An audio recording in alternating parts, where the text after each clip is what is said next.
With Bharat నేను సునీత. పంచాయతీ ఎన్నికల్లో Congress party విజయం, 2 ఏళ్ల పాలనకు ప్రజలు ఇచ్చిన తీర్పు అన్నారు సీఎం రేవంత్ రెడ్డి. ఈ ఎన్నికల్లో బీఆర్ఎస్ బీజేపీ కూటమిగా కలిసి పోటీ చేసిన 33% స్థానాలు మాత్రమే గెలుచుకున్నారన్నారు. కంటోన్మెంట్, జూబ్లీహిల్స్ బైపోల్లో కాంగ్రెస్ ను ప్రజలు ఆశీర్వదించారని తెలిపారు. మొత్తం 87 అసెంబ్లీ నియోజకవర్గాలలో కాంగ్రెస్ మెజార్టీ సాధించిందన్న సీఎం, బీఆర్ఎస్ కేవలం 6 నియోజకవర్గాల్లో మాత్రమే విజయం దక్కించుకుందని అన్నారు. ఇక ముథోల్ నియోజకవర్గంలో బీజేపీ అధిక స్థానాలు గెలిచిందన్నారు. ప్రతిపక్షంలో ఉన్న వారికి అధికారం కోల్పోయినా అహంకారం మాత్రం తగ్గలేదని మండిపడ్డారు. ఇంకొక ఆయన కడుపు నిండా విషం పెట్టుకుని మాట్లాడుతున్నారని సీరియస్ అయ్యారు. సో ఇదే అంశం పైన, ఇదే పాలిటిక్స్ పైన ఈ రోజు డిఎన్ఏలో విత్ భరత్ లో డిస్కస్ చేయబోతున్నాం. దీనికి సంబంధించి అనాలిసిస్ ఇవ్వడానికి మా చీఫ్ ఎడిటర్ భరత్ సిద్ధంగా ఉన్నారు. Bharat, good evening. Good evening. So Bharat, ఏమనుకోవచ్చు, నిజంగానే 2 ఏళ్ల పాలన, సీఎం రేవంత్ రెడ్డి పాలనను ప్రజలు ఆశీర్వదించారనుకోవచ్చు? సీఎం రేవంత్ రెడ్డి మాటలపైన మీ అనాలిసిస్ ఏంటి? సో ఒకటి, పంచాయతీ ఎన్నికల్లో జనరల్ గా అధికారంలో ఎవరుంటే వాళ్ళు గెలుస్తారు. అంటే అది పెట్టిన దాన్ని బట్టి, అది 4 సంవత్సరాల తర్వాత 2 సంవత్సరాల, సంవత్సరమా, 6 నెలల. ఇప్పుడు లాస్ట్ టైం బీఆర్ఎస్ ఉంది, అధికారంలోకి వచ్చిన 6 నెలల్లోపే పెట్టింది. వాళ్ళు 80% దాకా గెలిచారు. 2 సంవత్సరాలు అయింది. ఇప్పుడు వీళ్ళు 60-65% మధ్యలో గెలిచారు. మన కేరళలో కమ్యూనిస్ట్ పార్టీ 4.5 సంవత్సరాల తర్వాత పెట్టింది. ఇంకో 6 నెలల్లో కొత్త గవర్నమెంట్, అక్కడ యూడీఎఫ్ గెలిచింది. సో జనరల్ గా లోకల్ బాడీ ఎన్నికల్లో లేకపోతే ఉప ఎన్నికల్లో అధికారంలో ఉన్న పార్టీకి అడ్వాంటేజ్ ఉంటుంది. ఎందుకంటే ఓటర్ ఏమనుకుంటాడు, ఇంకా 3 సంవత్సరాలు వీళ్ళు అధికారంలో ఉంటారు, ఇంకా 4 సంవత్సరాలు అధికారంలో ఉంటారు, మనం ఆపోజిషన్ వాళ్ళకు ఓటేసి ప్రయోజనం ఏంటి అని ఒకటి అనుకుంటారు. రెండవది ఏంటంటే, ఈ లీడర్స్ కూడా పోటీ చేసేవాళ్ళు, ఇప్పుడు సర్పంచ్ ఎన్నిక లేకపోతే ఎంపీటీసీ, జెడ్పీటీసీ ఈ ఎన్నికలు, సర్పంచ్ ఎన్నికల్లో గుర్తులు ఉండవు కదా. సో వాళ్ళు ఏమనుకుంటారు, ఏ పార్టీలో గెలిచినా మళ్ళీ పోయి అధికార పార్టీలో జాయిన్ అవుతేనే మనకు పైసలు వచ్చేవి, ఇప్పుడు బిల్స్ రిలీజ్ అయ్యేటివి, ఇదొక భావన ఉంటుంది. రెండోది ఏంటంటే, ఎక్కువ శాతం నాయకులు రాజకీయాల్లో లాస్ట్ 15-20 సంవత్సరాలుగా అధికారంలో ఏ పార్టీ ఉంటే ఆ పార్టీతో ఉంటున్నారు, ప్రతిపక్షంలో ఉండడానికి ఇష్టపడలేదు.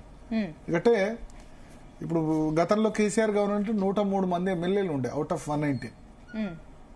ఫస్ట్ టర్మ్ లో కూడా 64 గెలిచింది, కేసీఆర్ 64 గెలిచాడు. తర్వాత పోయి 12 మంది టీడీపీ వాళ్ళు జాయిన్ అయిపోయారు, 8 మంది కాంగ్రెస్ వాళ్ళు జాయిన్ అయిపోయారు, 63 + 12 టీడీపీ, 75 + 8 కాంగ్రెస్, 83. ఇక మిగిలింది చాలా తక్కువ. వైఎస్ఆర్సీపీ వాళ్ళు 2 జాయిన్ అయిపోయారు. దాదాపు అప్పుడు కూడా 90 మంది దాకా జాయిన్ అయిపోయారు. ఎమ్మెల్యేలే ఆ పరిస్థితిలో ఉంటే ఇక సర్పంచులు, లీడర్సు వీళ్ళంతా కూడా ఏం ఆలోచిస్తారంటే, ఎవరు అధికారంలో ఉంటే వాళ్ళ దగ్గర జాయిన్ అవుదాం, అధికారంలో ఉందామని. సో ఈ లోకల్ బాడీ ఎలక్షన్స్ అసలు అధికారంలోకి రాగానే అటు వాళ్ళు ఇటు మారిపోతారు. సో మారిపోయినట్టే ఇక్కడ కూడా అదే జరిగింది. ఏం జరిగింది, అధికార పక్షంలోనే ఎక్కువ నేతలు ఉంటారు. అధికార పక్షం టికెట్ రాని పక్షంలో బీఆర్ఎస్ సపోర్ట్ అని కాకుండా రెబల్ గా అయినా వేద్దాం, గెలిస్తే మళ్ళీ వద్దాం, ఇట్లా ఉంటుంది. సో అధికార పక్షం పంచాయతీ ఎన్నికల్లో గెలవడం అన్నది కొత్త కాదు. ఇది దీన్ని చూసి వాపు మనం గెలిచాం అని ఎవరు కూడా చెప్పలేరు.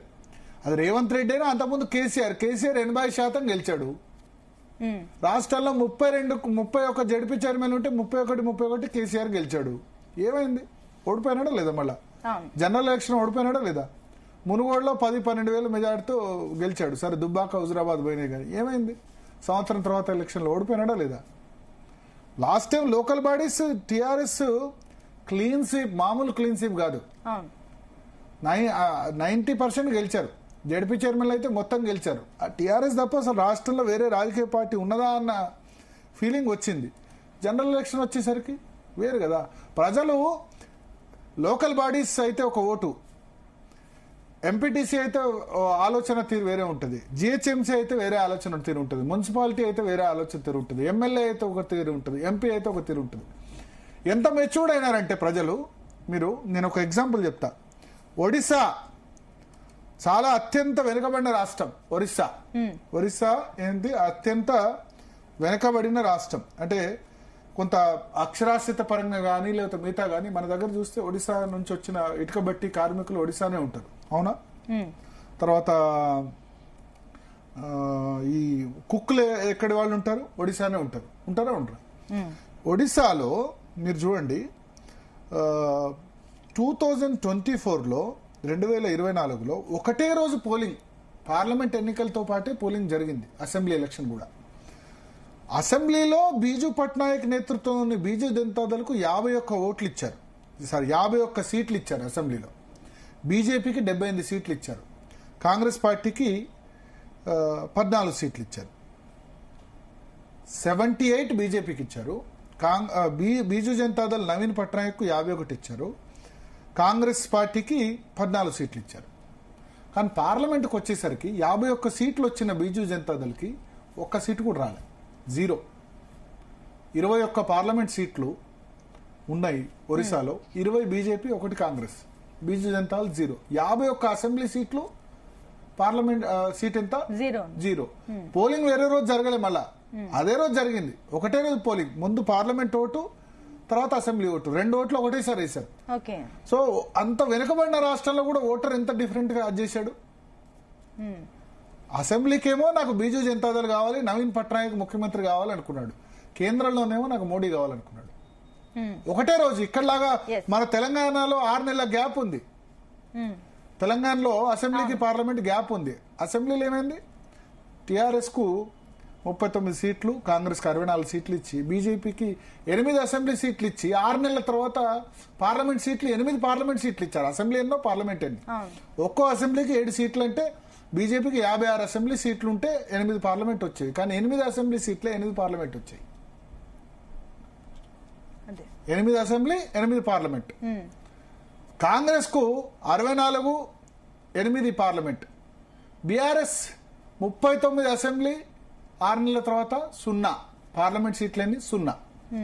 6 నెలల తర్వాత, సరే 6 నెలల తర్వాత సిచ్యువేషన్ చేంజ్ అయింది. బీఆర్ఎస్ కు ఎందుకు కేంద్రంలో ఏం చేస్తుంది, ఎంపీలు గెలిచి ఏం చేస్తారు అనుకున్నారు. కానీ ఒడిశా మీరు ఎగ్జాంపుల్ చూడండి, ఒకటే రోజు polling, first parliament vote, second assembly vote. అత్యంత వెనుకబడిన ప్రాంతం, బట్ ఓటర్ మైండ్ సెట్ ఎట్లా ఉంది? 78 అసెంబ్లీ సీట్లు బీజేపీకి ఇస్తే ఆ లెక్కన 10 అక్కడ 7 అక్కడ కూడా సేమ్ 7 అసెంబ్లీలకు ఒక పార్లమెంట్ సీటు.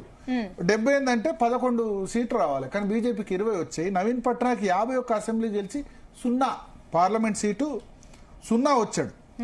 నిజానికి నవీన్ పట్నాయక్ ఓటు అక్కడ 40.22% వచ్చింది.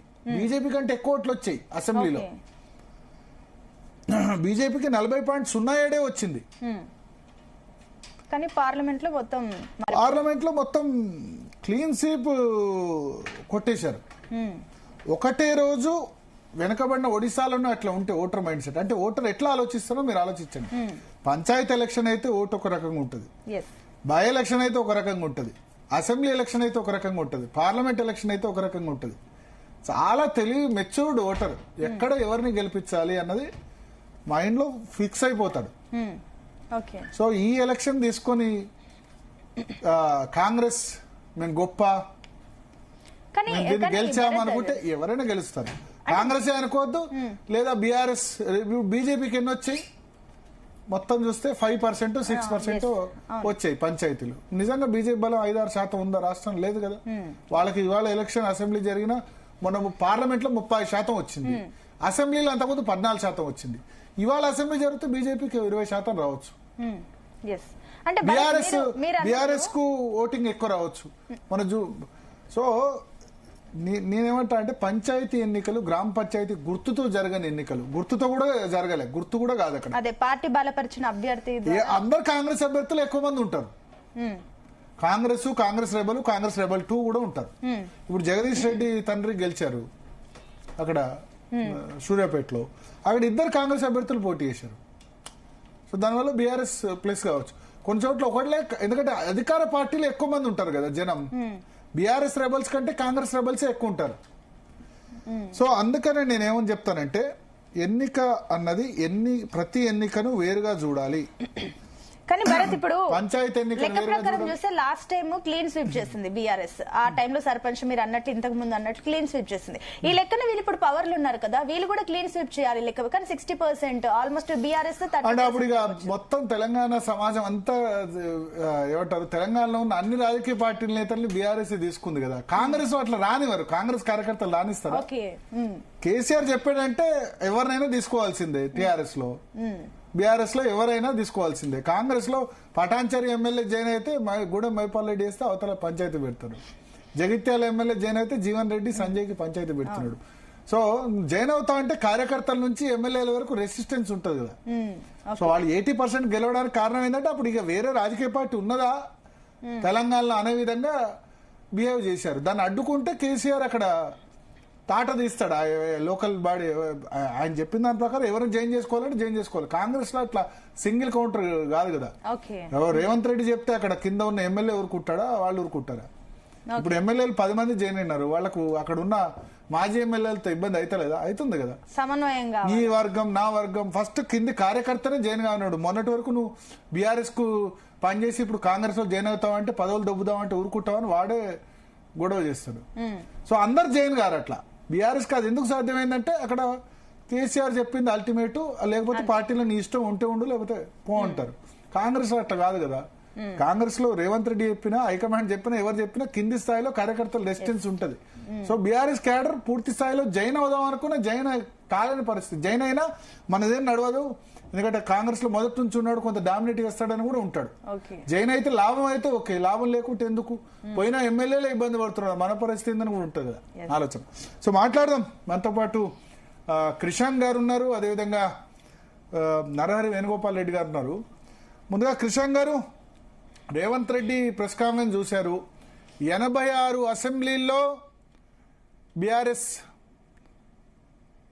బీఆర్ఎస్ ఓడిపోయింది. 86 కాంగ్రెస్, 1 బీజేపీ. 94 అసెంబ్లీల్లో మొత్తం పంచాయతీ ఎన్నికలు జరుగుతాయి. 86 అసెంబ్లీలో కాంగ్రెస్ డామినేషన్.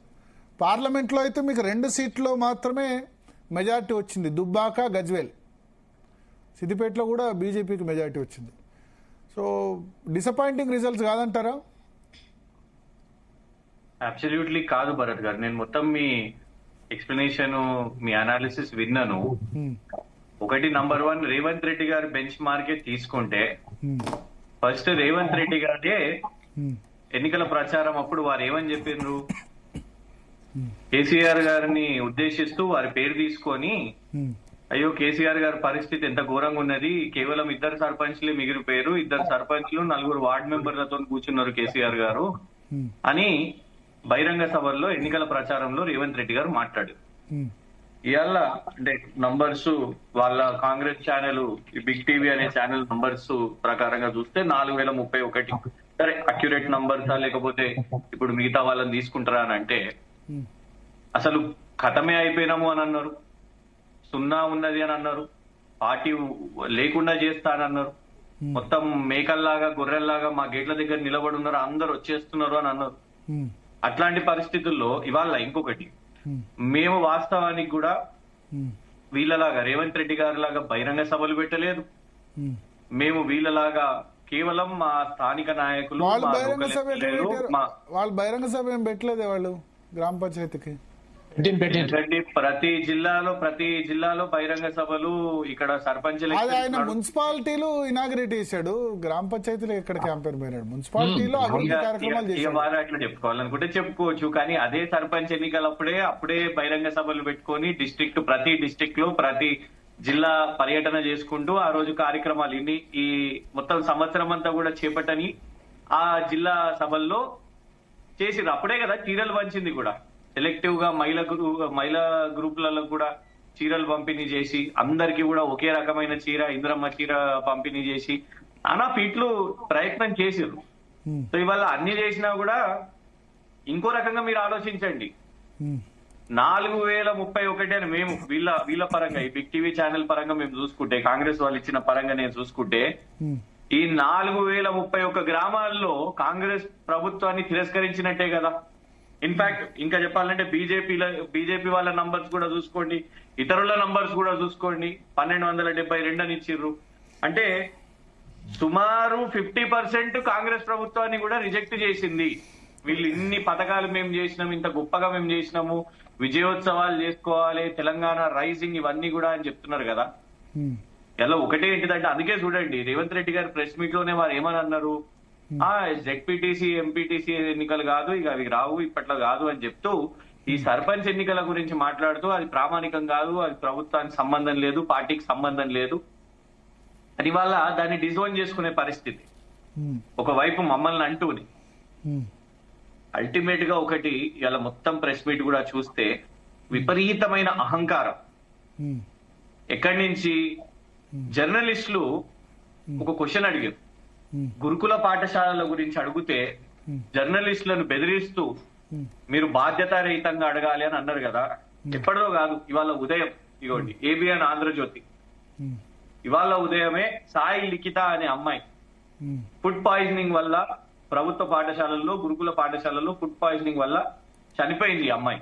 విద్యాశాఖ మంత్రి ఎవరు భరత్ గారు? రేవంత్ రెడ్డి గారే. ముఖ్యమంత్రి గారు విద్యాశాఖ మంత్రి గారిని అక్కడ ఉన్న మీడియా వాళ్ళు ఇప్పుడే కొన్ని గంటల ముందే కదా మీడియా వాళ్ళు గురుకుల పాఠశాలల పరిస్థితి గురించి అడిగితే మీరు బాధ్యతారహితంగా మీరు ప్రశ్నలు అడగాలి, ఇవన్నీ కేవలం ఊహాజనితంగా మీరు సృష్టించి ఇవి చేస్తున్నారు అని దబాయించడం. మీ కుటుంబంలో అట్లాంటిది జరగలేదు కాబట్టి రేవంత్ రెడ్డి గారికి ఆ బాధ తెలియదు అనుకుంటా. ఇవాళ నిజంగా మనసు బాధేస్తున్నది రేవంత్ రెడ్డి గారు మాట్లాడే తీరు చూసి. ఏ విధంగా అయితే చిట్ చాట్ కూడా చూసినాం, ఆ చిట్ చాట్లు ఎందుకు మళ్ళా సపరేట్ గా మాట్లాడడం? అదేదో అది కూడా ప్రెస్ మీట్ లో మాట్లాడేస్తే అయిపోతుంది కదా. నేను అన్పార్లమెంటరీ లాంగ్వేజ్ అయితే అస్సలు యూజ్ చేయను భరత్ గారు, కానీ క్రిమినల్ మెంటాలిటీ అనేది కనబడుతున్నది. I have every right to say this. ఎందుకు చెప్తాను నేను మీకు, ఇలా మెస్సీ విషయం మీదే మాట్లాడుతున్నారు, చేసుకోనివ్వండి, వాళ్ళ మనమన్ని పెట్టుకొని ఆడనివ్వండి, మేమేం మాట్లాడం. వారిలాగా వ్యక్తిగతంగా గతంలో ప్రెస్ మీట్లు పెట్టి కేటీఆర్ గారు కుమారుని గురించి మాట్లాడినాడు, అట్లా మేము ఇవాళ స్టేట్మెంట్ చేయలేదు. కానీ వాళ్ళ ముఖ్యమంత్రి గారు మాట్లాడారు కాబట్టి దానికి సమాధానం చెప్పాల్సిన అవసరం ఉన్నది. ఎందుకు క్రిమినల్ థింకింగ్ ఇందులో ఉంది అని అంటే, కోర్టుల్లో జడ్జిలు అడుగుతారు what is the criminal motive అని. అసూయ మాకు లేదు, అసూయ రేవంత్ రెడ్డి గారికి ఉన్నది. అసూయ ఉన్నది కాబట్టి ఒక గొప్ప ఫార్ములా ఈ రేస్, రాష్ట్రానికి పెట్టుబడి వచ్చిన రేస్, రాష్ట్రానికి అమర్ రాజా బ్యాటరీస్ 9,000 కోట్ల పెట్టుబడి, ఒక ఆటెరో ఒక అలాక్స్ లాంటి సంస్థలు వచ్చి ఇక్కడ పెట్టుబడులు పెట్టినాయి అప్పుడు మొబిలిటీ వీక్ పెడితే. కానీ అక్కసుతో అసూయతో మీరు ఏం చేసిర్రు, ఆ రేసుని మీరు ఆపేసిర్రు. దాని మీద కేసు పేరు మీద మీరు విచారణ చేపడుతున్నారు. కాళేశ్వరం మీద కేసీఆర్ గారి మీద విచారణ అని అంటారు, సిబిఐ కమిషన్లు అంటారు, ఈడీ అంటారు, ఇటు కేటీఆర్ గారి మీద ఇవన్నీ చేస్తూ మళ్ళా 7th గ్యారంటీ ప్రజాస్వామ్యం అంటే 6 గ్యారంటీలే కాదు 7వ గ్యారంటీ ప్రజాస్వామ్యం. ఇలా మీడియా వాళ్ళు కూడా క్వశ్చన్ అడగలేరు. ఇంకొకటి దావోస్ కి పోతారు, అక్కడ కేటీఆర్ గారి గురించి మాట్లాడతారు, ఇష్టం వచ్చినట్టు చిల్లరగా మాట్లాడుతూ ఉంటారు. కానీ ఇవాళ మేము ఎందుకు క్వశ్చన్ చేస్తున్నామంటే, అందరికీ కూడా సామాన్యులకు కూడా తెలుసండి, ఒక అంతర్జాతీయ మెస్సీ అనే ఒక స్టార్ ఆయన ఎక్కడ పడితే అక్కడ మ్యాచ్ ఆడలేడు భరత్ గారు. His left foot is insured, insurance ఉంది తనకు. 900 కోట్ల రూపాయలకు తన ఎడమకాలు, ఎక్కడ పడితే అక్కడ ఆడలేరు. కానీ ముఖ్యమంత్రి గారు మెస్సీని కూడా వాడుకోవాలి రాజకీయంలో, ఇక్కడ రాష్ట్ర రాజకీయంలో. అందుకే 5 కోట్ల రూపాయలు తెలంగాణ ప్రజాధనం ఖర్చు పెట్టి ఎంసీహెచ్ఆర్డీలో ఒక టెంపరీ మేక్ షిఫ్ట్ చేసి రోజు ఆర్సెనల్ యొక్క యూనిఫామ్ వేసుకొని చెడ్డీలు ధరించి రాష్ట్రానికి మొత్తం మీడియా కూడా లీకులు వీడియోలు ఏంది ప్రాక్టీస్ చేస్తున్నారు. ఆర్టీసీకి మొత్తం బొమ్మలు, ఛాంపియన్స్ ఫేస్ ఆఫ్. మెస్సీ వేరే టాపిక్, మనం పంచాయతీ ఎన్నికల గురించి లేదు అంటే ముఖ్యమంత్రి గారి గురించే మొత్తం పంచాయతీ ఎన్నికల్లో ఆయన వాళ్ళ చిట్ చాట్ పెట్టి మాట్లాడింది కాబట్టి నేను ఇది చెప్పాలి. మొత్తం 5 కోట్లు ఖర్చు అవుతుందా ఫుట్బాల్ దానికి? వారి ప్రభుత్వ జియో చెప్తున్నది, ఎందుకు ఖర్చు అయిందో మాకు కూడా అదే అర్థమైతలేదు. ప్రభుత్వ జియో చెప్పింది 5 కోట్లు దాని మీద ఖర్చు పెట్టినారు. ఇంకోటి చెప్తా, దానికంటే రేవంత్ రెడ్డికే కాదు కదా పర్మనెంట్ గా. ఇప్పుడు ఫుట్బాల్ లో స్టేడియం పెట్టిన తర్వాత ఎవరైనా తర్వాత ఆడతారు, నెక్స్ట్ వేరే వాళ్ళు. ఎంసీహెచ్ఆర్డీలో అందరు పోయి ఫుట్బాల్ ప్లేయర్స్ ఎక్కడ ఆడతారు సార్? ఎంసీహెచ్ఆర్డీలో ఎక్కడ ట్రైనింగ్ ఇన్స్టిట్యూట్ కదా, ట్రైనింగ్ ఇన్స్టిట్యూట్ వచ్చిన వాళ్ళు కూడా. అనేది ఏంటంటే పర్మనెంట్ స్ట్రక్చర్ ఒక ఫుట్బాల్ స్టేడియమే చేయండి, సంతోషపడతాం. అయిందా అట్లాంటిది ఏదన్నా? నిజంగానే మెస్సీ వచ్చినప్పుడు ఒక ఫుట్బాల్ స్టేడియమే చేసి ఓపెనింగ్ చేయించుంటే సంతోషపడతాం. గ్లోబల్ సిటీ డేరా నగర్ కూడా చూసినాం కదండి, 150 కోట్లతో ఖర్చు పెట్టి టెంటులు గింటులు, పాపం ఆఖరికి వాళ్ళు పెట్టిన కాంగ్రెస్ తల్లి విగ్రహం కూడా నేలపాలైన పరిస్థితి, మొత్తం పీకేసిర్రు. అది అది హైటెక్స్ లో పెట్టినా లేకుంటే ఇంకెక్కడన్నా పర్మనెంట్ స్ట్రక్చర్ లో పెట్టినా అంత ఖర్చు అయ్యేది కాదు. అయితే ఈ ఛాంపియన్స్ ఫేస్ ఆఫ్ ఇదంతా పెట్టి మొత్తం రాద్ధాంతం నడిపించి ఆఖరికి చూస్తే మెస్సీ ఆడిండా? మెస్సీ ఆడాడు కూడా, ఎక్కడ కూడా ఆడలేదు. అందుకే మీరు చూడండి రేవంత్ రెడ్డి గారు పాసులు ఇచ్చేటప్పుడు కూడా అది సైకలాజికల్ మైండ్ సెట్ అండి. రేవంత్ రెడ్డి గారికి ఆట రాదని కాదు, is very good football player, చాలా ప్రాక్టీస్ చేస్తుంటారు. 5-6 ఫీట్ లో కూడా ఎందుకు ప్రాక్టీస్ ఎందుకు బాల్ పాస్ చేయలేదు అనుకుంటారు? ఎందుకంటే మెస్సీ కంటే నేను సుప్రీం, నేను మెస్సీని ఉరికిస్తున్నా. అది ఇంకోటి, ఆడని మెస్సీ కూడా ఇంతసేపు స్టేడియంలో ఇట్లా ఇగో ఉరుకుతున్నాడు ఆ టైం స్పెండ్ చేయడానికి, ఇది తన యాటిట్యూడ్.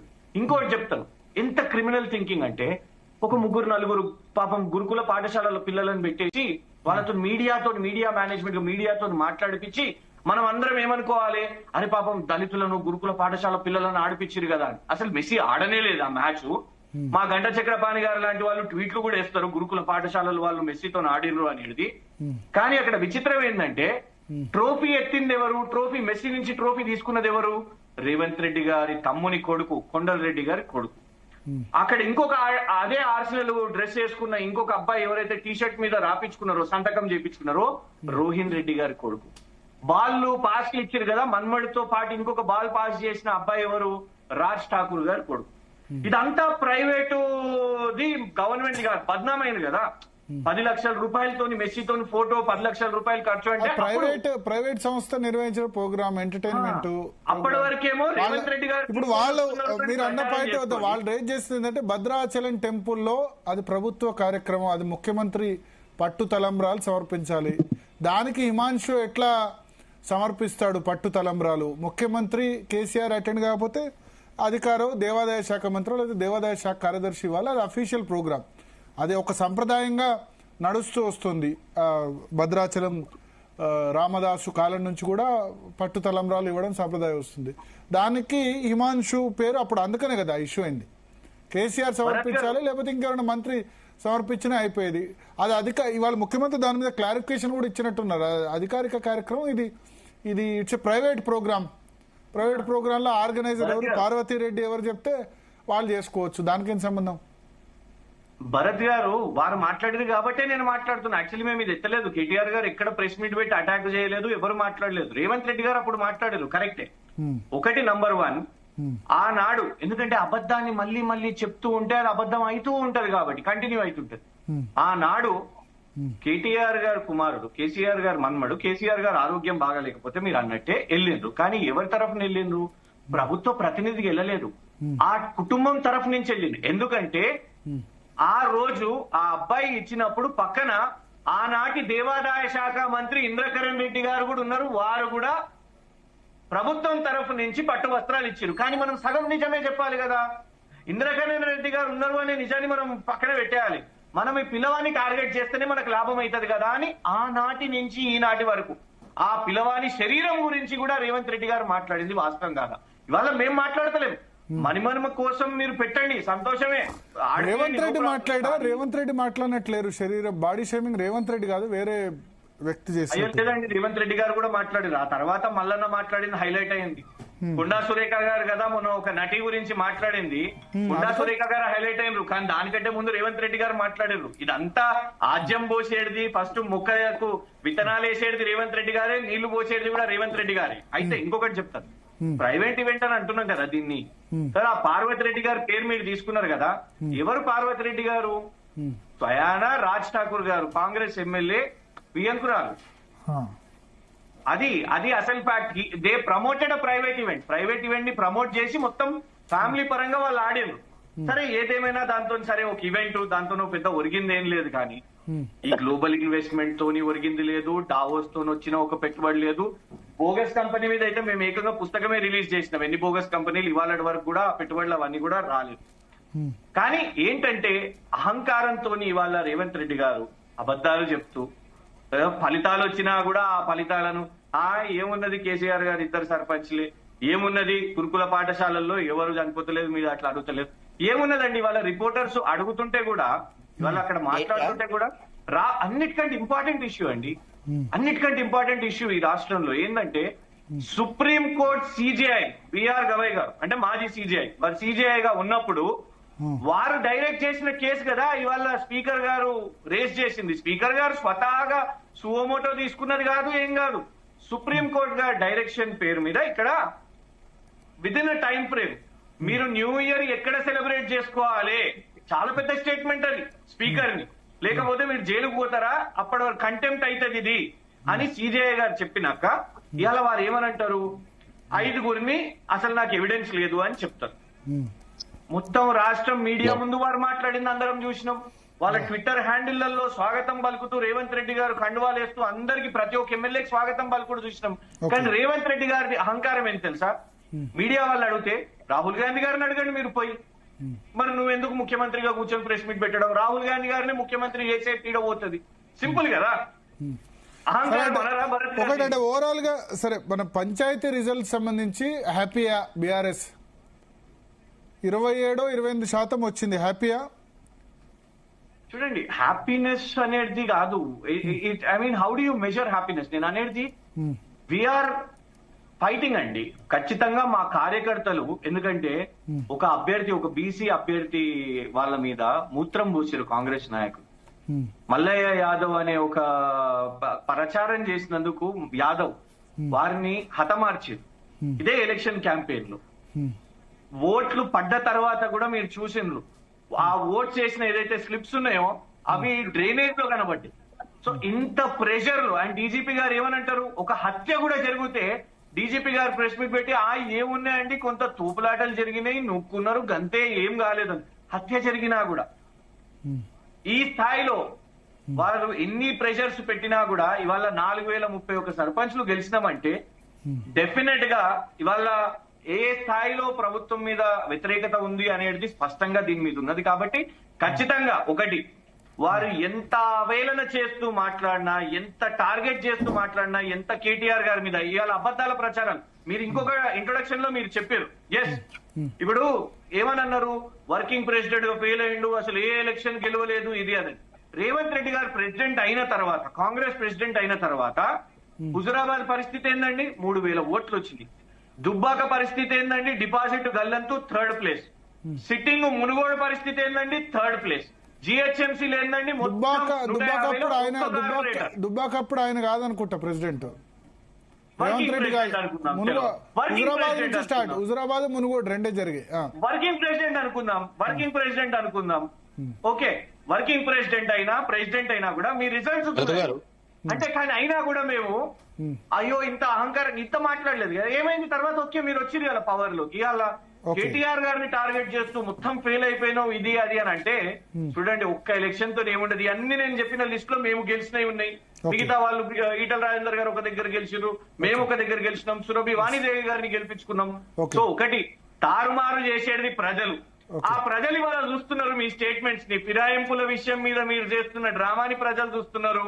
ఇవాళ ఏమన్నా అంటే బీఆర్ఎస్ బీజేపీ అనే మీరు మాటలు బీజేపీ చెప్పాలి.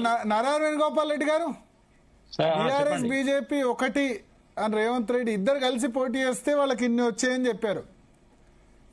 మీకైతే 5% వచ్చాయి మొత్తం, ఓవరాల్ గా 5%, 6%. 12,627 పంచాయతీలో 600-700 వచ్చాయి, 5%, 6%. హ్యాపీయా భారతి గారు? మీరు మాకే నచ్చినాయి వాళ్ళకే నచ్చినాయి అనేది ఎవరు చెప్పినాడో గుర్తున్నదా, లేకపోతే ఎవరన్నా ఐడెంటిఫై చేసి మీరే క్లెయిమ్ చేసుకున్నారు? నేను చేసుకుంటానండి, నేను 4,000 వచ్చినాయని క్లెయిమ్ చేస్తా. మీరు క్లెయిమ్ చేసింది 600-700 కాదండి, నేను 5,000 వచ్చినాయని ఇప్పుడు క్లెయిమ్ చేస్తా బీజేపీకి. ఇప్పుడు పంచాయతీ ఎన్నికల స్ఫూర్తి ముందు ముఖ్యమంత్రికి తెలిసి ఉండాలి. పంచాయతీ ఎన్నికలలో నేను చెప్తున్నా, నా అమ్మగారు నల్లగుంట ఉదాహరణ, నిన్నటి దాకా టీఆర్ఎస్ మా బామ్మాది సర్పంచ్ వాళ్ళు పోటీ చేసింది, బీజేపీ పోటీ చేసింది, అక్కడ కాంగ్రెస్ లేదు, గెలవగానే కాంగ్రెస్ అన్నది ఖతం. ఇట్లా చాలా ఉన్నాయి. ఇవన్నీ నేను ఏం చెప్తున్నా అంటే, సర్పంచ్ ఎన్నికలు 2 సంవత్సరాల నుంచి ఎన్నికలు పెట్టలేదు, 2 సంవత్సరాల నుంచి కేంద్ర ప్రభుత్వం నిధులు ఆగింది, రాష్ట్ర ప్రభుత్వం నిధులు ఇవ్వలేదు. వినొస్తుంది కదా? భరత్ గారిని అడుగుతున్నా. అయితే నాకు డౌట్ వచ్చింది, మాట్లాడుతుంటే అంటలేడు కాబట్టి వినండి. అయితే ఈ సర్పంచ్ ఎన్నికలు ఏవైతే ఉన్నాయో ఎవరు వాళ్ళు క్లెయిమ్ చేసుకుని పార్టీ పరంగా రుద్దడమే తప్పు, రాజ్యాంగ స్ఫూర్తికి విరుద్ధం. ఎందుకంటే 73వ రాజ్యాంగ సవరణ ఎవరు తెచ్చినో వాళ్ళకి తెలుసు, 74వ రాజ్యాంగ సవరణ ఎవరు తెచ్చినో వాళ్ళకి తెలుసు. నువ్వు వాటి గురించి మాట్లాడు. నేను ఏమంటున్నా అంటే సరే సర్పంచ్ ఎన్నికలు పెట్టినందుకు సంతోషం, 2 ఏళ్ల తర్వాత నేను ఇవాళ పెట్టినందుకు సంతోషం. గ్రామాల పరిస్థితి అధ్వానంగా ఉన్నది. టంచనగా ఆర్థిక సంఘం కేంద్రం నుంచి గ్రామ పంచాయతీలో నిధులు వస్తాయి.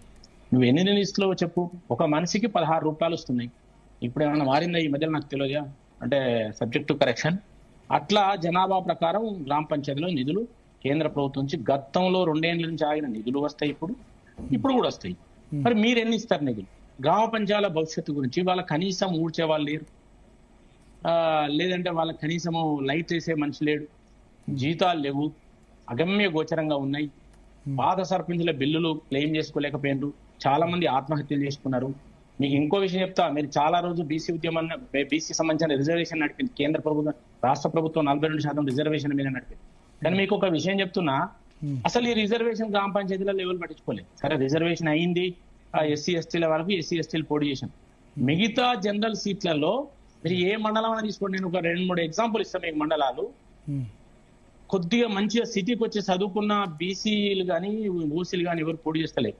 50% ఏవో 60% జనరల్ సీట్లలో మళ్ళీ బీసీ రిజర్వేషన్ బోను బీసీలే చేస్తున్నారు. ఎందుకు కారణం అంటే చేయొద్దని నేను అంటలేదు. అసలు ఈ ఎలక్షన్ సంబంధించిన దాని మీద గత ప్రభుత్వాలు సర్పంచులు పోటీ చేసిన అప్పుల పాలు కావడం, నిధులు రాకపోవడం వల్ల చాలా విరక్తితో ఉన్నారు. విరక్తితో నుండి గ్రామాన్ని పట్టుకొని ఉన్న వాళ్ళు మాత్రమే ఇవాళ పోటీ చేశారు. పోటీ చేసిన తర్వాత దానికి సరే కొంత ఖర్చు అయింది, అదంతా అయింది. ఇప్పుడు నువ్వు రాబోయే రోజులలో నిధులు కనుక ఇవ్వకపోయేది ఉంటే గ్రామ పంచాయతీ సర్పంచులు ఆగమయ్యే పరిస్థితి ఉన్నది. ఇవాళ చెప్తున్నారు మా ఇంత గెలిచినాను, గవర్నమెంట్ ఉన్నావు కాబట్టి కొంత ఇండిపెండెంట్ గెలిచినా ఇంకో పార్టీ నుంచి గెలిచినా మేము కాంగ్రెస్ అని చెప్పుకుంటారు. ఎందుకంటే మీ శాసనసభ్యులు అందరూ అక్కడ ఉంటారు కాబట్టి వాళ్ళు ప్రెషర్ పెడతారు, కొంత నిధులు రానియరు. ఇప్పుడు ఎందుకంటే అంతకుముందు ఎమ్మెల్యేలు పెత్తనం, సర్పంచ్ల కంటే ముఖ్యంగా ఎమ్మెల్యేలు పెత్తనం పెంచారు. ఎమ్మెల్యేలు వచ్చి ఏది రావాలన్నా కలెక్టర్ను శాసించడం, వాళ్ళకు గ్రామ పంచాయతీ తీర్మానాన్ని బుట్ట దాఖలు చేయడం, వాళ్ళకు ఏవి కూడా రాకుండా చేయడం, వీళ్ళ పెత్తనంతో వీళ్ళు పోయి ఓపెన్ చేయడం, పక్క సర్పంచ్ని స్టెప్పింగ్ లాగా పెట్టుకోవడం, ఇవన్నీ జరుగుతున్నాయి. మరి రాజ్యాంగ స్ఫూర్తిని సర్పంచ్లకు ఇవ్వాల్సిన రైట్స్ ఇచ్చి వాళ్ళకి ఇవ్వాల్సిన నిధులు టెన్షన్ గా ప్రతి నెలకు మీరు ఇస్తారా? కేంద్రం ఇచ్చిన దానికి మీరు కూడా అంత ఇవ్వాలి, ఇస్తారా? ఇచ్చి గ్రామాలను అభివృద్ధి చేసేందుకు ముందుకు తీసుకుపోతారా? ప్రజా సంక్షేమాన్ని ప్రజాస్వామ్యబద్ధంగా కొనసాగిస్తారా? వీటి మీద మాట్లాడాలి.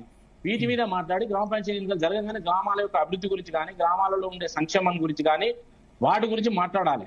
ఇవాళ ఆ పార్టీలకు అతీతంగా, మన గుర్తులకు అతీతంగా, జెండాలకు అతీతంగా ఎన్నికలు జరిగినాయి. సరే కొంత పార్టీ ఇప్పుడు మీరు చెప్తున్నా, మొన్న టిఆర్ఎస్ గవర్నమెంట్ ఉన్నప్పుడు సర్పంచ్లంతా టిఆర్ఎస్ వల్లే నిధులు ఇచ్చినాయకుండా మున్సిపాలిటీలు కూడా వాళ్ళే. ఎన్నికలు అయిపోగానే మా వరంగల్ మేయర్ టిఆర్ఎస్ చేంజ్ అయిందా కాలేదా? హైదరాబాద్ మేయర్ అయిందా కాలేదా? అట్లా మున్సిపాలిటీ చైర్మన్లు చేంజ్ అయినా కాలేదా? అట్లా లెక్క చెప్తే చాలా మంది అయింది. అంటే వాళ్ళంతా కాంగ్రెస్ లో గెలిచి, కాంగ్రెస్ ప్రభుత్వం గెలిచి ఇప్పుడు వీళ్ళకి చేంజ్ అయ్యి వీళ్ళకి బలమైందా? ఇవాళ 10 మంది ఎమ్మెల్యేల మీద రెఫరెండం చెప్పారు, చేరలేదు వాళ్ళు 26-27 టెక్నికల్ గా వచ్చేదాకా ఇది నడిపిస్తారు. గతం 2/3 అంటారు, ఖతం చేస్తారు. ఇంకో 1 year లో ఇది కూడా వాళ్ళు ప్రాజెక్ట్ పూర్తి చేస్తారు. కాబట్టి పంచాయతీ ఎన్నికలు అసెంబ్లీకి రిఫ్లెక్ట్ కావు, రెఫరెండం కాదు. అసెంబ్లీ ఎన్నికలు పార్లమెంట్ కు రిఫ్లెక్ట్ కావు, రెఫరెండం కాదు. ఇది నాకంటే ఎక్కువ ముఖ్యమంత్రి గారికే తెలుసు. అంటే ఆ రకంగా మాట్లాడితే మనం ఏం చేయలేము. కానీ ఇవాళ గెలిచిన వాళ్ళందరూ మా పార్టీ అనుకుంటే వాళ్ళు భ్రమపడ్డట్టు అని నేను చెప్తున్నా. బట్ రేపు మీరు గ్రామ పంచాయతీకి ఇచ్చే నిధులు కానీ, గ్రామ పంచాయతీ రైట్స్ కానీ మీరు ఏ విధంగా ముందుకు తీసుకుపోతారనే దాని మీద మనం చర్చ పెట్టాలి, మాట్లాడాలి. గ్రామాల గురించి, గ్రామాలకు రావాల్సిన రైట్స్ గురించి, సర్పంచ్ రావాల్సిన రైట్స్ గురించి మాట్లాడాలి. ప్రతి గ్రామ పంచాయతీకి స్టాఫ్ ను ఫుల్ఫిల్ చేయాలి, ఇవన్నీ చేయాలి. ఇప్పుడు రైతు షెడ్లు ఉన్నాయి, ఊళ్ళల్లో ఉన్నాయి, ఊడ్చోలేడు లేక ఏవోలు అగ్రికల్చర్ ఎక్స్టెన్షన్ ఆఫీసర్లు వాళ్ళే వారం రోజులు ఒకసారి ఊడ్చుకుంటారు. వాళ్ళు ఊడలేకపోతే పాపం 100 రూపాయలు ఇచ్చి వాళ్ళ జేబులో జీతం ఇచ్చి ఊడిపించుకుంటారు. గ్రామాలలో పరిస్థితి ఉన్నాయని చెప్తున్నా. కాబట్టి గ్రామాలలో నిధులు లేక, ఏది లేక ఎన్ని రోజులు అధ్వానంగా ఉన్న వాటికి ఇప్పుడు కూడా ఎన్నికలైనా ఇయ్యకపోతే ఇంకా దిగజారుతుందని నేను చెప్తున్నా. కాబట్టి వాటి మీద మీరు మాట్లాడండి. గ్రామాలు మీరు 2 ఏళ్ళు అయింది ఎన్నికలు పెట్టి ఇలా వాటి అభివృద్ధి గురించి, పెండింగ్ నిధుల గురించి, వాటి డెవలప్మెంట్ గురించి మీరు మాట్లాడకపోతే ఇవి మళ్ళీ రాజకీయాలే మాట్లాడుకుంటే రాజకీయం ఉంటాయి. మీరు 2 ఏళ్ల దాకా మీరు 6 పాయింట్ ఫార్ములా పక్కకు పెట్టిండ్రు. మళ్ళీ తాపుకోటి ఓసారి ఈ సిటీ అంటారు, ఓసారి ఫ్యూచర్ సిటీ అంటారు, ఆ సిటీ అంటారు. ఫ్యూచర్ సిటీ ఏమైనా రియల్ ఎస్టేట్ సిటీ, ఇట్లా మీరు అన్ని తాపుకోత ఎజెండా పెట్టుకుంటూ దాన్ని మరిపించే ప్రయత్నం చేస్తున్నారు. కానీ ప్రజలు మీ యొక్క ఫెయిల్యూర్స్ ఎస్టాబ్లిష్ అయి ఉన్నాయని నేను చెప్తున్నా. బట్ ఇవాళ గెలుపు కాంగ్రెస్ గెలుపు కాదని చెప్తున్నా. కాబట్టి రేపు రాబోయే రోజులలో ఇంతకంటే ఎక్కువ నష్టం జరుగుతుంది. ఉదాహరణ చెప్తున్నా, నేను హైదరాబాద్ ఎన్నికలు 2021 పనిచేసిన. ఒక్క సర్పంచ్, ఒక్క వార్డు మెంబర్ ఒక్క ఎంపీటీసీ లేకుండా మొత్తం టీఆర్ఎస్ కొనుగోలు చేసింది.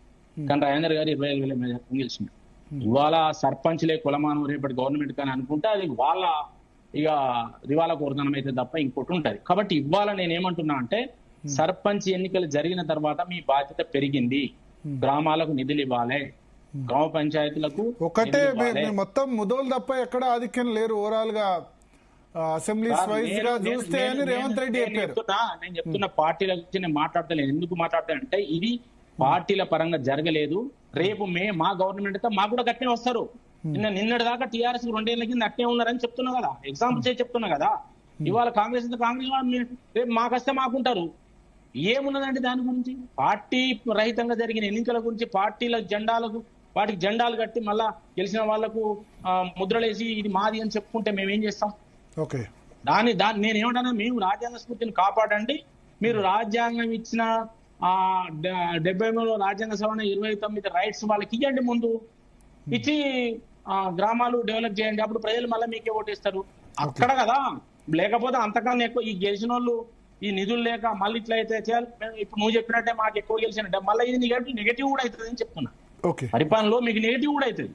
కాబట్టి ఇది కాదు, మీరు పాజిటివ్ గా పార్టీ పరంగా విమర్శించడం, సర్పంచ్ ఎన్నికలు పార్టీ రహితంగా జరిగినాక వాటిని లెక్క తీసుకొని పార్టీ పరంగా విమర్శించడం కరెక్ట్ కాదు.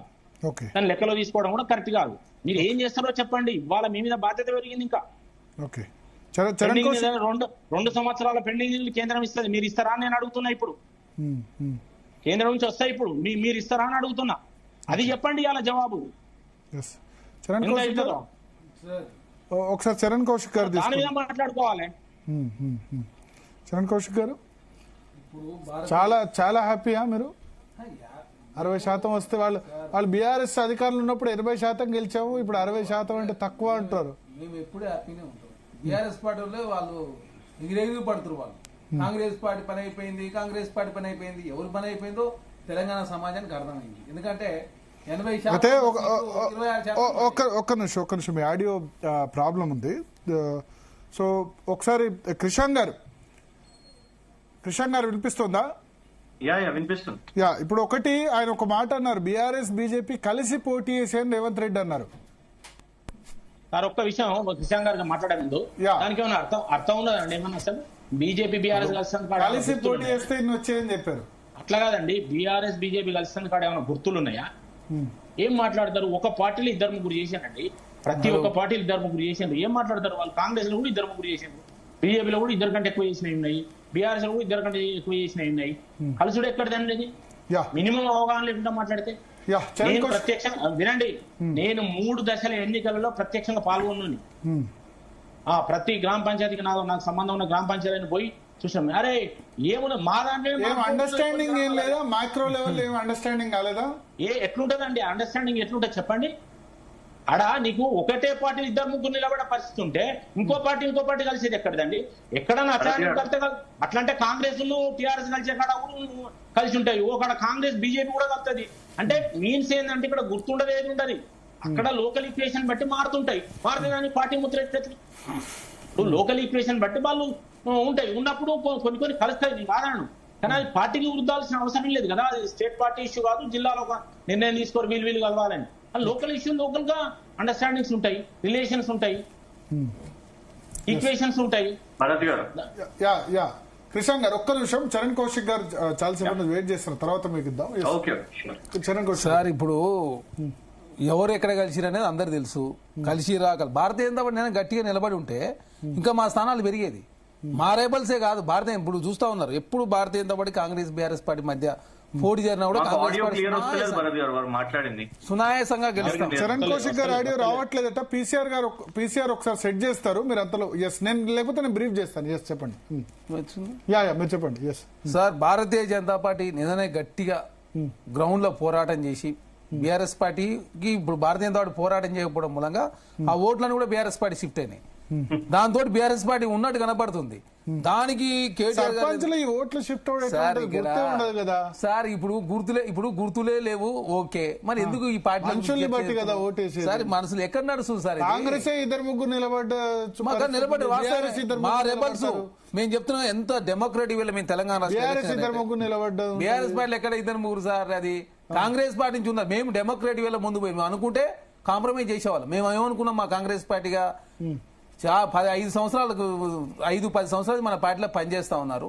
సరే ఎలక్షన్ వచ్చి పోటీ చేసుకుని ఎవరు గెలిస్తే తర్వాత చూసుకుందాం అని చెప్పి అట్లా వదిలేయడం తోటి మాత్రమే బీఆర్ఎస్ పార్టీ ఉన్నట్టు కనపడుతుంది. లేకపోతే మీ కాంగ్రెస్ పార్టీగా నేనే మొత్తం టైట్ చేసి ఉంటే ఖచ్చితంగా మాకు 80% పైగా మేము సీట్లు గెలిచేవాళ్ళం. కానీ దానికి బీఆర్ఎస్ పార్టీ ఒక జగదీష్ రెడ్డి గారు చూడండి, జగదీష్ రెడ్డి గారు ఊర్లో నాగారంలో గతంలో కాంగ్రెస్ పార్టీ అభ్యర్థికి సంబంధించి కాంగ్రెస్ పార్టీ సింపదరి గెలిచారు. ఇప్పుడు కాంగ్రెస్ పార్టీ ఇద్దరు పోటీ చేస్తే జగదీష్ రెడ్డి గారు తండ్రి గెలిస్తే దాన్ని పెద్ద ఎత్తున గట్ట మా మంత్రులు పోయారట, మా ఎంపీ పోయారట, మా ఎమ్మెల్సీ పోయారట. జగదీష్ రెడ్డి గారు ప్రచారానికే పోలేదంట. జగదీష్ రెడ్డి గారు ప్రచారమైన ఫుటేజ్లు ఉన్నాయి. తర్వాత వారు ఎంత ఖర్చు పెట్టారో అందరు తెలుసు. ఇక అంతా ఒట్టినే మొత్తం 95 సంవత్సరాల వయసులో మొత్తం విజయం సాధించాడు. ఇంకోటి ఆ నాగారం నుంచి విడిపోయిన ఆమ్లెట్ విలేజ్ మళ్ళీ కాంగ్రెస్ పార్టీ గెలిచింది. మా అభ్యర్థులు 3 పోటీ చేస్తే 3 ఓట్లు డివైడ్ చేసుకోండి. 95 సంవత్సరాల వయసులో కూడా మాకేం అభ్యంతరం లేదు. జగదీష్ రెడ్డి ప్రచారం పోకుండా ఎవరు ఎక్కడ ప్రచారం పోలేదు, ఎవరు ప్రచారం పోలేదు. ఎందుకు జనగాళ్ళ సమాజం తప్పుదారి పడిస్తారు? 2 కోట్ల రూపాయలు ఖర్చు పెట్టి మీరు 4,000 కోట్లు ఖర్చు పెట్టి ఎంత అన్యాయం అండి ఇది. 2 కోట్లకు మరి ఎక్కడ అందరు ఆ ఊరు 2 కోట్ల 10,000 ఇచ్చినట్టు సార్ దయచేసి మొత్తం అంతా ఓటుకు 10,000 మీకు 10,000 రూపాయలు ఇచ్చిన ఎన్ని ఇచ్చినా అందరు తెలుసు. అక్కడ 2 కోట్ల రూపాయలు ఖర్చు పెట్టని చెప్పి అక్కడ ప్రజలు మీకేదో సోషల్ మీడియాలో పెడుతున్నారు, మేము పెట్టింది కాదు కదా. అంటే బీఆర్ఎస్ పార్టీ అంటే ఇక సోషల్ మీడియాలో వాళ్ళు ఇక చిన్నదాన్ని పెద్దగా పెద్దదాన్ని చిన్నగా చేసి పెద్దగా చూపిస్తున్నారు. గతంలో ఈ సోషల్ మీడియా ఇంత పెద్ద ఎత్తున మేము ప్రతిపక్షంలో ఉన్నోడు వాడుకోలేదు కాబట్టి బీఆర్ఎస్ పార్టీ మంచిగా మొత్తం పెబ్బం గడుపుకునే ప్రయత్నం చేసి ఇప్పుడు చూడండి ప్రతి దాన్ని రాజకీయం చేసే ప్రయత్నమే. ప్రతి దాన్ని రాజకీయం చేసే రోజుకు ఒక 100 వీడియోలు పెడతారు వాళ్ళు.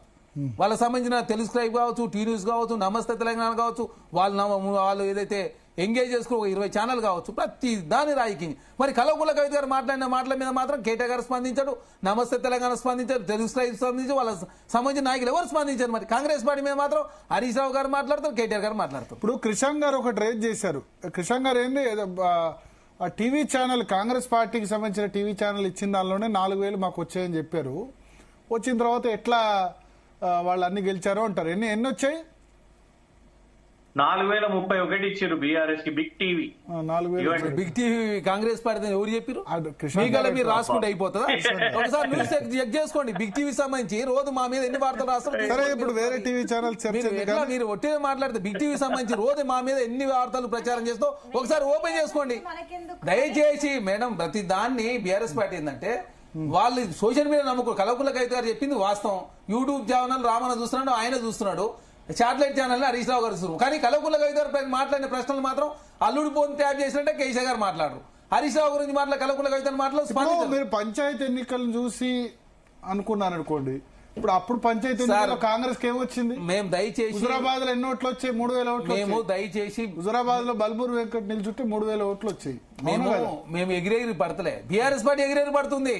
కాంగ్రెస్ పార్టీ ఎట్లా అయిపోతుంది కాంగ్రెస్ పార్టీ పని అని మేము అంటున్నాం.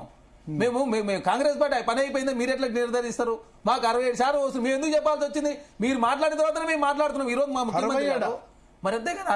మా రెబల్స్ తర్వాత మాకు సంబంధించినట్టు మాకు చూడండి. అరే 80 ఇప్పుడు మాకు సంబంధించి 7,527 మేము మా రెబల్స్ మాదే రాసుకున్నాం. మాకు బీఆర్ఎస్ పార్టీ లేదు, భారతీయ జనతా పార్టీ ఏవద్దు సార్. మాకు దయచేసి ప్రజాస్వామ్యం లేకుండా చేసింది వాళ్ళు. తెలంగాణ రాష్ట్రంలో స్వేచ్ఛ లేకుండా చేసిన వాళ్ళు పెద్ద పెద్ద మాటలు మాట్లాడుతూ ఉన్నారు. ఇక మా ముఖ్యమంత్రి అట మొత్తం తెలంగాణ మొత్తం గ్రామ పంచాయతీ ప్రచారం చేశారు. ఏదో మేము 2 ఏళ్ళు పూర్తయిన సందర్భంగా ఏదో ఒక 10 ఉమ్మడి జిల్లాలకు సంబంధించి ప్రోగ్రాం పోతే దాన్ని పెద్ద ఎత్తున ట్రోలింగ్ చేసే ప్రయత్నం బీఆర్ఎస్ పార్టీ భారతీయ జనతా పార్టీ చేస్తా ఉన్నాయి. కాబట్టి దయచేసి 80% ఉన్న వాళ్ళు 27% తగ్గితే మాత్రం మేము తగ్గలేదు, మేము పెరిగినా అయిపోయింది కాంగ్రెస్ పార్టీ అని మాట్లాడితే కాంగ్రెస్ పార్టీ ధీటే సమానం చెప్పుకుని ఉంటాము. మేము ప్రజాస్వామ్యాన్ని పరిరక్షించే ప్రయత్నం మేము ముందుకు పోతాం. మీరు చూడండి, మాకు 64 వచ్చిన ఎమ్మెల్యే ఎలక్షన్లో, తర్వాత బై ఎలక్షన్ కంటోన్మెంట్ కలిసిన 3 ఎంపీల నుంచి 8 ఎంపీలు పోయిన పరిస్థితి, దాదాపు 5 ఎంపీలు తర్వాత పోయినాం. తర్వాత జూబ్లీస్ బై ఎలక్షన్ గెలిచినాం. వచ్చిన ఎలక్షన్లలో కొన్ని ఎలక్షన్లు గెలిచినాం. అట్లాంటి కరీంనగర్ గ్రాడ్యుయేట్ ఎలక్షన్ పాత 2019 ఎందుకు పోల్చుకుంటారు సార్? దయచేసి అసెంబ్లీలో 64 సీట్లు వచ్చి తర్వాత 8 ఎంపీలు అంటే తక్కువనే కదా. ఎట్లా 8 ఎంపీలు తక్కువ అయితే సార్? మరి అట్లాంటి సెకండ్ దగ్గరకు వచ్చి పోయినాయి లేవా? మేము సికింద్రాబాద్ 50 తోడిపోయినా. అట్లా భారతీయ జనతా పార్టీ బీఆర్ఎస్ పార్టీ ఎప్పుడు ఈ పరిస్థితి 2005లో 5 ఎంపీలు, 2009 ఇద్దరు, 2014 11 మంది, తర్వాత 9, ఈ రోజు గుండుస్తున్నాం. మరి అంటే 37% ఓడిపోయాక 17% తగ్గిపోలేదా? వాళ్ళు ఏకంగా కరీంనగర్ టీచర్స్ గ్రాడ్యుయేట్ ఇంకోటి కూడా చెప్తాను. గజ్వేల్లో మీరు చూడ, గజ్వేల్లో వాళ్ళు ఎంత ఖర్చు పెట్టారో తెలుసా అండి? సిద్దిపేటలో, సిరిసిల్లలో, జనగాంలో, స్టేషన్ గన్పూర్లో వాళ్ళు పెట్టిన ఖర్చు ఏంది? అరే పోచారం శ్రీనివాసరెడ్డి ఎంత ఖర్చు పెట్టిండు, పల్లరాజరెడ్డి గారు ఎంత ఖర్చు పెట్టారు, కేటీఆర్ గారు ఎంత, హరీష్ రావు గారు ఒక్కసారి సిద్దిపేట పోయిరంటే ఒకసారి తెలుస్తుంది. పోచారం శ్రీనివాసరెడ్డి బాగా పోచంపల్లి శ్రీనివాసరెడ్డి దానికి కూడా ట్రోలింగ్ చేసే ప్రయత్నం చేస్తారు. అర్థం కాకడతా ప్రతిదాన్ని రాజకీయ కోణంలో. దయచేసి మనం ప్రజాస్వామ్యం సార్, దయచేసి ప్రజాస్వామ్యంలో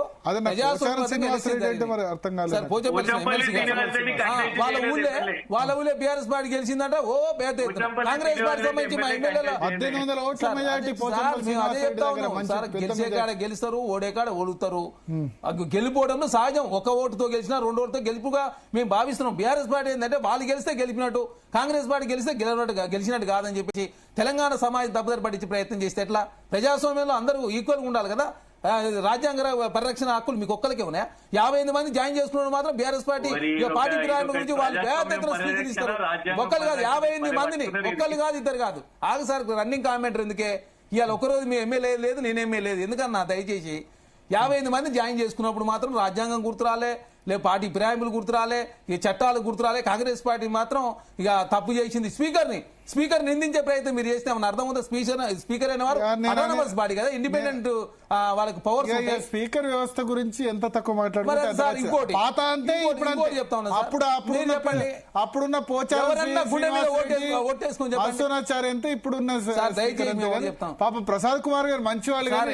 ఎలక్షన్ నిబంధనలు ఎంత పెట్టి సార్ ఖర్చు? ఎవరన్నా గుండె మీద ఒట్టేసుకుని చెప్పండి, ఏ పార్టీ అయినా ఆ ఎలక్షన్ నిబంధనలు లోపల ఎవరు ఖర్చు పెడతారా? అది తప్పు కానప్పుడు ఇవన్నీ ఎట్లా తప్పు అయితే?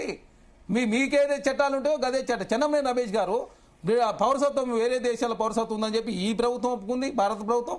ఆ ప్రభుత్వం ఆయన 15 సంవత్సరాలు కేసులు నడిచిన పరిస్థితి మనం చూసినాం. ఇలా కేసు లేదు సచ్చేలేదు. దాన్ని పెద్ద ఎత్తున ఇక అయిపోయింది. ఎమ్మెల్యేలు డిస్క్వాలిఫై ఎలక్షన్లు వస్తున్నాయి. ఎలక్షన్ లో మనం చూపించే ఎలక్షన్ మేమే గెలిచినవి, కంటోన్మెంట్ లో మేమే గెలిచింది, థర్డ్ పోతుంది. ప్రతి దాన్ని రాజకీయం చేస్తే ఎట్లా?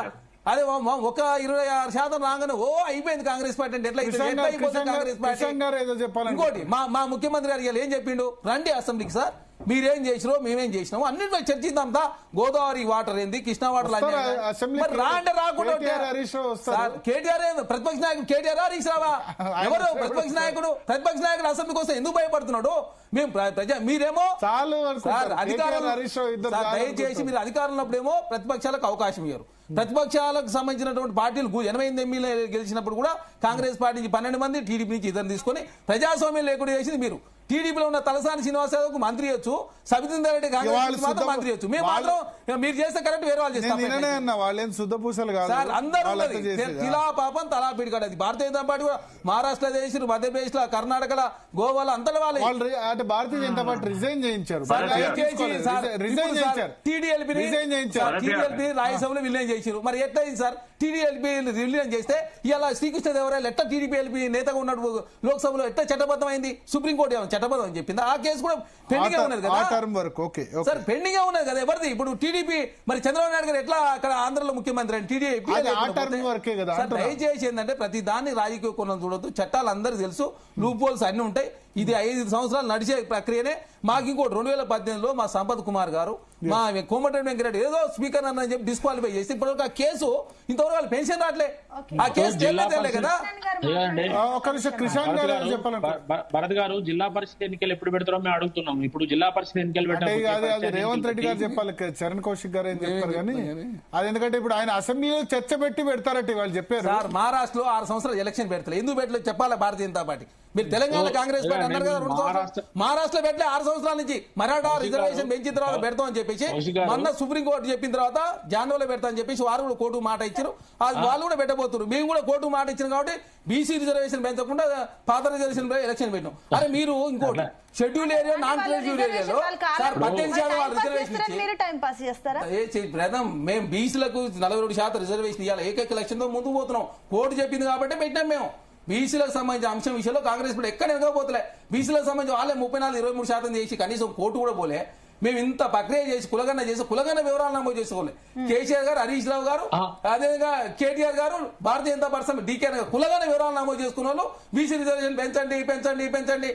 అమిత్ షా గారు మాత్రం జార్ఖండ్ లో మాట ఇచ్చు 50% సీలింగ్ ఎత్తేస్తని వారు మాటలు నిలుపుకోరు. RSS కేరళలో చెప్పింది, కాంగ్రెస్ పార్టీ తెలంగాణలో చెప్పింది. దాన్ని మేము తెలంగాణ చిన్న పొరపాటు నేను అడుగుతున్నా ఒకటి, మన భరత్ గారు వీళ్ళు 42% హలో చెప్పండి 42% రిజర్వేషన్ అంటాను కదా, పంచాయతీ ఎన్నికలలో ఎన్ని సీట్లకి మరి అందులో వీళ్ళు 42% రిజర్వేషన్ అమలు చేసేందుకు వాళ్ళ ఎమ్మెల్యేలు చెప్పి అట్లా అమలు చేశారు. ఎప్పుడు ఆడేమన్నా అడుగుతున్నా చేయలేదు గుర్తు. ఇప్పుడు ఎంపీటీసీ జెడ్పీటీసీ గుర్తున్నది కాబట్టి చేస్తారేమో. కృష్ణ గారు కూడా కాదండి చేస్తారు కాదు. ఇప్పుడు మరి రిజర్వేషన్ పంచాయతీ ఎన్నికలలో వీళ్ళు మేము ఇంటికి గెలిచిన వాళ్ళు ఇప్పుడు ఎన్నిక మరి రిజర్వేషన్ అమలు చేయనప్పుడు నీ పార్టీ ఇప్పుడు అట్లా కాకుండా ఎక్కడిది అక్కడ మాట్లాడడం కాదు కదా. పార్టీ పరంగా నువ్వు చెప్పినప్పుడు పార్టీ పరంగా ఎన్ని ఇచ్చినావు బీసీలో చెప్పు. నువ్వు పార్టీ కాదన్నప్పుడు మరి పార్టీ పరంగా ఇచ్చినా చెప్పినాం. మేము కొత్త ఏం చెప్పలే. పార్టీ పరంగా చాలా సేపటి నుంచి కృష్ణ గారు ఏదో అడగండి. కృష్ణ గారు అడగండి.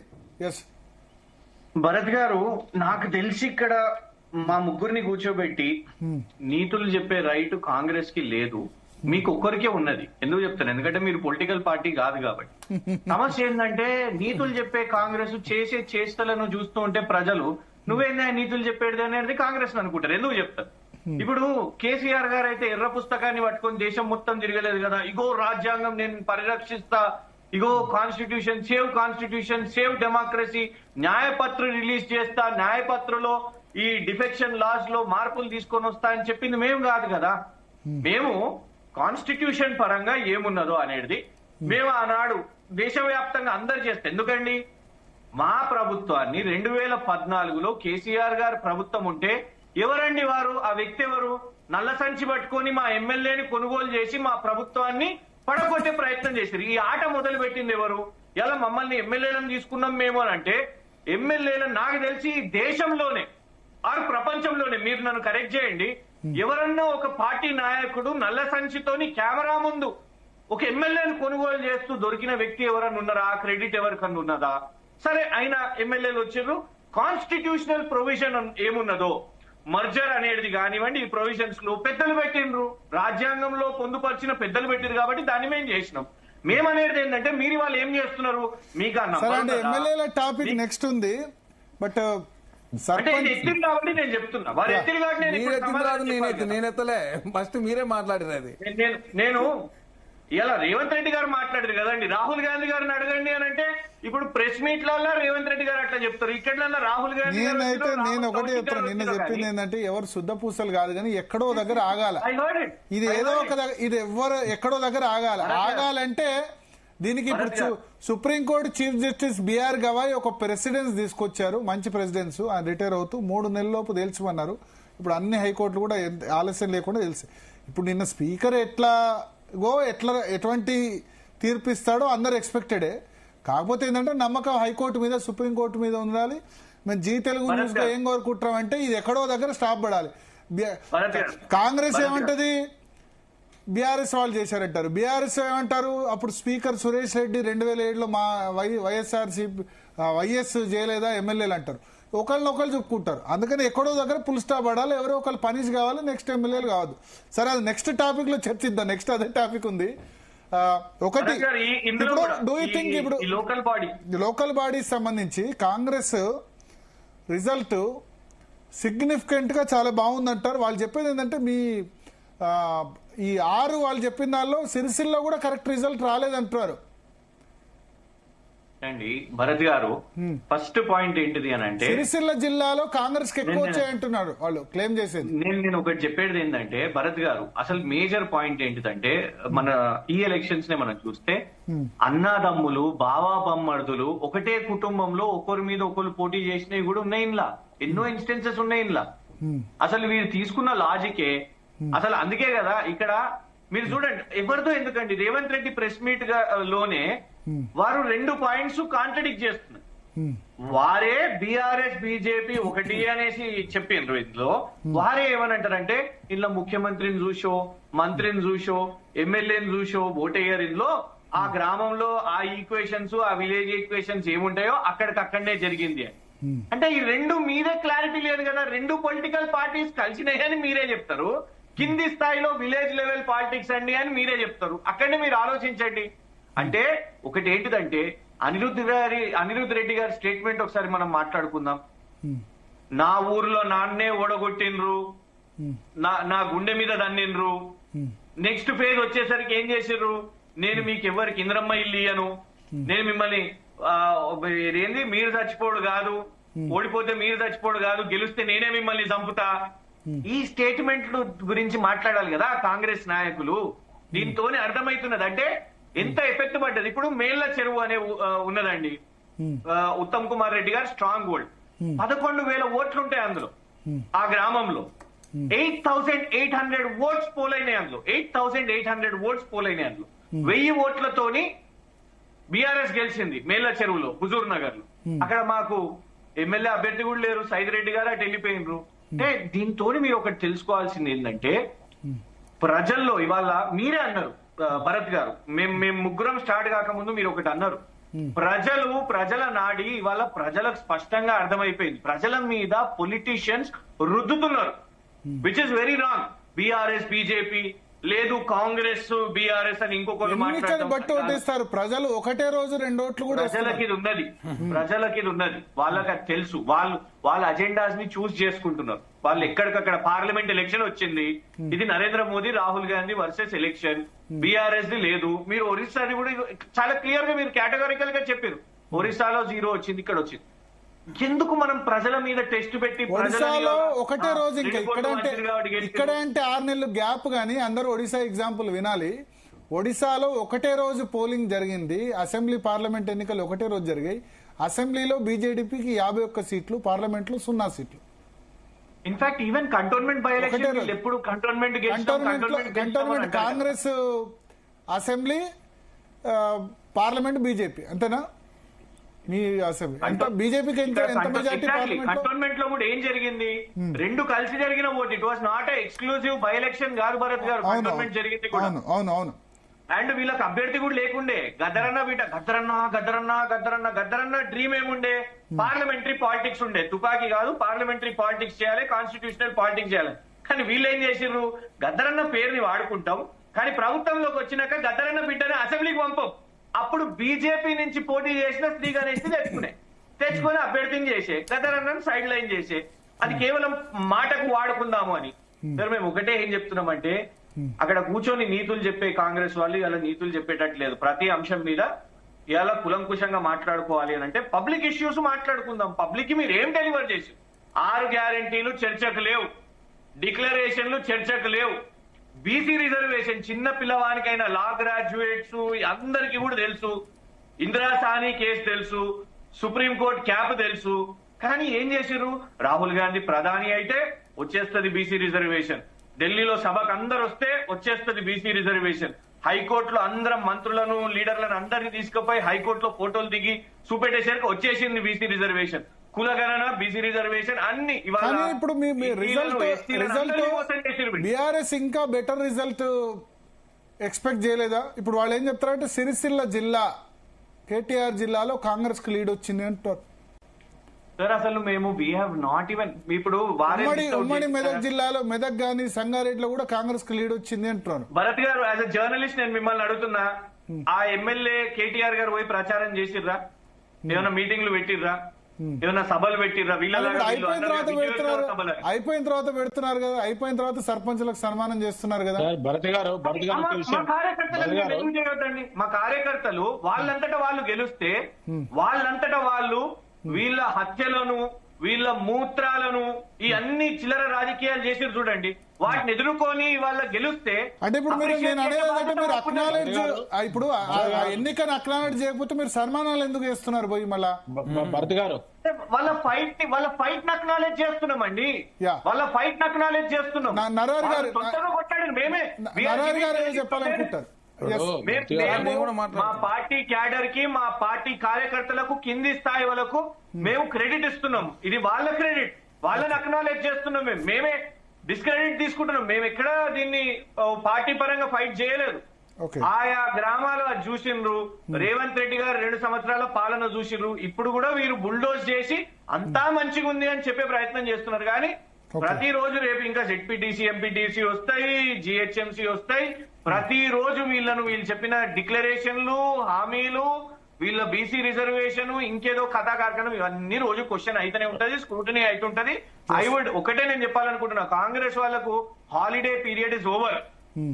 2 years అయిపోయింది, హాలిడే పీరియడ్ ఇస్ ఓవర్. ఇక చూడండి, ఇక ముందుంటది ముసళ్ళ పండుగ, ఇలా ఆట ముందుంటది.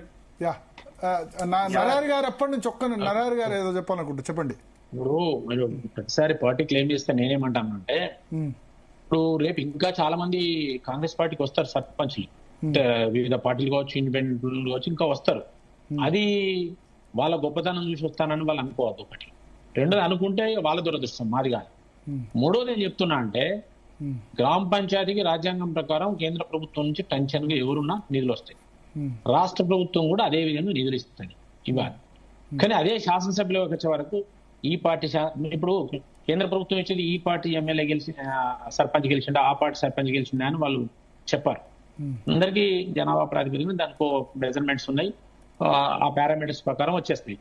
కానీ మరి ఎమ్మెల్యేల వరకు వచ్చే వరకు ఆ పారామీటర్స్ ప్రకారం వీళ్ళు ఇస్తుంటా, అక్కడ రాజ్యాంగ స్ఫూర్తి ప్రతిబింబిస్తాందా? కాబట్టి ఈ రకమైన మనం కేవలం రాజ్యాంగ స్ఫూర్తికి భిన్నంగా రాజ్యాంగాన్ని పట్టుకొని రాజ్యాంగ స్ఫూర్తిని కాపాడతాం అన్నోళ్ళు గ్రామ పంచాయతీల రైట్స్ ను కొల్లగొట్టి నిధులు ఇవ్వకుండా, తర్వాత కేంద్రం ఇచ్చిన రాష్ట్రం ఇవ్వకుండా, మళ్ళీ ఇక్కడ శాసనసభ్యులు వచ్చే వరకు నిధులలో ఆ పార్టీ ఈ పార్టీ అని పేరు పెట్టి ఆ ప్రాంతానికి నిధులు ఇవ్వకపోవడం, ఇలాంటి అన్ని ఏవైతే జరుగుతున్నాయో వీటి అన్నిటిని కూడా క్లోజ్ చేసి మీరు గ్రామ పంచాయతీలకు సకాలంలో వెంటనే ఇప్పుడు 22వ తారీఖు ప్రమాణ స్వీకారం చేయగానే మీరు నిధులు రిలీజ్ చేయాలని మేము డిమాండ్ చేస్తున్నాం. ఫస్ట్ గ్రామ పంచాయతీలు 2 సంవత్సరాల నుంచి పెండింగ్ ఉన్న నిధులన్నీ కూడా ఇమ్మీడియట్, గతంలో ప్రభుత్వం రాకముందున్న పెండింగ్ నిధులు, సర్పంచ్ల బిల్లులు, ఇప్పుడు మీరు సర్పంచ్ ఎన్నికలు కాగానే ఈ 2 సంవత్సరాలు కేంద్రం నుంచి ఎంత వస్తే అన్ని నిధులు ఇప్పుడు ఇమ్మీడియట్ మీరు ఇవ్వాలి. ఇది ఫస్ట్ డిమాండ్ మాది. ఇది కనుక మీరు ఇవ్వకపోతే మీరు జబ్బలు జరుచుకున్నట్టు సర్పంచ్ గెలిచిన సంబరం కాదు, ఆ తర్వాత మీ ఎమ్మెల్యేలు, ఎంపీలు మళ్ళా ఊళ్ళలో తిరిగిన పరిస్థితి వస్తుంది. ఇది సత్యం. దీని గురించి చెప్తున్నా, ఇది మాట్లాడతలేరు, ఇది ఇవ్వండి. ఇప్పుడు భారతీయ జనతా పార్టీ ఇంత మాట్లాడు, మరి మీరు ప్రత్యేక నిధులు ఏం చేస్తారు? మరి బీహార్కి 59,000 కోట్ల రూపాయలు ఇచ్చారు, ఆంధ్ర రాష్ట్రాలు 1,00,000 కోట్లు ఇచ్చారు, తెలంగాణకి ఏం తెచ్చారు మీరు? 8 మంది ఎంపీలు ఏమిటికి మరి తెలంగాణ ప్రజల పిచ్చోలే గెలిపించారు? మిమ్మల్ని ఏం చేశారని మీరు ప్రత్యేక నిధులు ఒకటి చెప్పండి. అదే సార్, మీరు కాంగ్రెస్ పార్టీ ప్రశ్నించే ముందు మీరు ఎన్ని నిధులు తెచ్చారో చెప్పకుండా మాకు తెలిసి ఏం చేయాలి సార్? మాకు అన్ని తెలుసు. అందుకే ఇందిరామిళ్లకు 21,000 కోట్ల రూపాయలు ఖర్చు పెట్టినాం, రుణమాఫీ 21,000 కోట్ల రూపాయలు చేసినాం. మేము 1-2 చర్చ చేద్దాం రండి.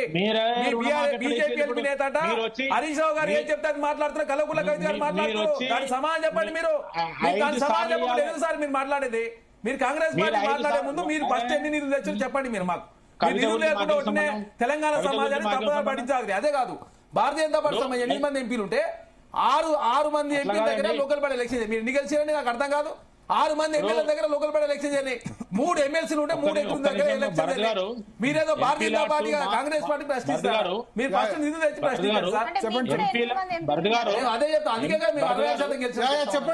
చెప్పండి నరహరి గారు. దయచేసి భారతీయ జనతా పార్టీ తెలంగాణ సమాజం మీరు నిధులు తీసుకురాకుండా కాంగ్రెస్ పార్టీ మీద బట్టగాజు మీద ఏంది? మీరు బట్టగాజు మీద 16,000 కోట్ల రూపాయలు అడిగితే మీరు ఇచ్చింది 4,000 కోట్లు. ఇంకా ఎప్పుడు ఇస్తారో చెప్పండి. 11,000 కోట్ల రూపాయలు మాట్లాడడం కాకుండా ఎంపీలకు అందరికి ఒక్కంతే ఎంపీ లాట్స్ వస్తాయి. కాంగ్రెస్ ఎంపీలో వేరే తక్కువ ఎక్కువ, లేకపోతే బీజేపీ ఎంపీలు ఎక్కువ. మేము రాజ్యాంగం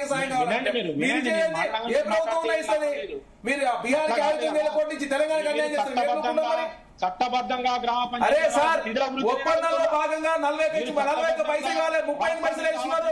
మీరు ఒకసారి చట్టం చదువుకోండి. నరేంద్ర మోడీ గారు ఏం చెప్పారు? గుజరాత్ ముఖ్యమంత్రి ఉన్నప్పుడు 50% ఇవ్వాలి రాష్ట్రాలకు అని చెప్పి వాళ్ళు ప్రధానమంత్రి అయిన తర్వాత 41%లో 31 పైసలు ఇస్తున్నారు. మా పైసలు 3 పైసలు మీ దగ్గర పెట్టుకుంటే మీరేదో తెలంగాణ ఉద్ధరించాలని మాట్లాడతారు. నాకు అర్థం కాదు. సన్నభ్యానికి మీరు ఇచ్చే మాట అయితే చెప్పండి. ఎన్ని రేషన్ కార్డుకి ఇస్తున్నారు మీరు బియ్యం? 10,000 కోట్ల రూపాయలు ఖర్చు పెట్టారు మీరు రాష్ట్ర నరేగాలో 90% ఇచ్చే నిధులు ఇప్పుడు 60% తక్కువ చేసి మీరు ప్రశ్నల సమాధానం చెప్పలేక కాంగ్రెస్ పార్టీ ఎలా మాట్లాడతారు? మాట్లాడా? చర్చ చేద్దాం రండి, మరి ఒక్క గట్టిగా నిమిషం, కౌశిక్ గారు, ఒక్క నిమిషం, ఆయన వర్షన్ కూడా విననివ్వండి. ఒక్క నిమిషం, క్లారిటీ అర్థమైంది. ఒక్క నిమిషం, అంటే మీరు చెప్పిన దానికి ఆయన క్లారిటీ ఇస్తారు. ఒక్క నిమిషం ఆగండి, ఒక్క నిమిషం ఆగండి. దయచేసి సంబంధించి గతంలో కేంద్రం 90% ఇచ్చేది, ఇప్పుడు 60% ఇస్తున్నారు. మరి అంటే మీరు నార్థన్ స్టేట్ 90% ఇస్తారు, అదేవిధంగా తెలంగాణకి కూడా 60% క్లారిటీ తీసుకుందాం. నరహరి గారు, ఒకటి భరత్ గారు, ఇప్పుడు చట్టబద్ధంగా గ్రామ పంచాయతీలో రావాల్సిన నిధులు ఇవ్వడం గ్రామాలలో ఇవాళ ఏడుస్తున్నారు. చెత్త ఎక్కడిదక్కడ ఉన్నది, మంచినీళ్ళ సప్లై జరుగుతలేదు, బ్లీచింగ్ పౌడర్ లేదు, దాంట్లో అనేకమైన వ్యాధులు వస్తున్నాయి. ఆడ ఎంప్లాయ్ లోకల్ గ్రామ పంచాయతీ ఎంప్లాయీ జీతాలు లేవు, అప్పులు వేరకపోయినాయి. దాని గురించి చట్టబద్ధంగా రావాల్సిన ఈవెన్ నేను అడుగుతుంటే మీరు ఎన్ని ఎక్సెస్ చేస్తారు? అరే రాష్ట్ర ప్రభుత్వానికి మనకు రావాల్సిన నిధులు ఉంటే అడగండి, తప్పులేదు, నేను కాదంటాను. కానీ ఎక్సెస్ నిధులు ఎన్ని ఇస్తారు, బోనస్ ఎన్ని ఇస్తారు, ఇవి కాదు కదా మీరు మాట్లాడాల్సింది.